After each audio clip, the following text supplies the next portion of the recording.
ایک سوال یہ ہے کہ سنت پڑھنے والے شخص کے بھی آگے سے نکلنا منع ہے، اور کیا بچے نمازی کے آگے سے بھی نکلنا منع ہے؟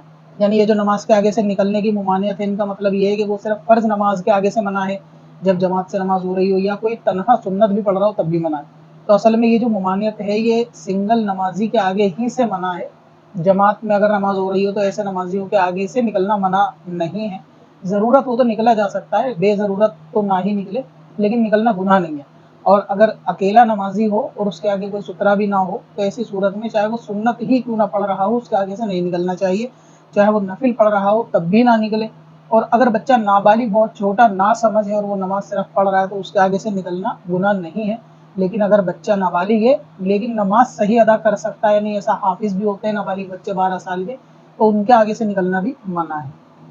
باقی بچوں کی تعلیم کے لیے، تربیت کے لیے ان کے آگے سے نہ نکلے تاکہ ان کو بھی یہ سبق ملے کہ نہیں نکلنا چاہیے، یہ بہتر ہے. اب اپنی قضا عمری نمازوں کا حساب لگانا ہوا اور بھی آسان. وزٹ کریں قضاکیلکولیٹر.smswarsi.com پر اور اس کیلکولیٹر سے اپنی تمام قضا نمازوں کا حساب منٹوں میں کریں اور ڈاؤن لوڈ بھی کریں.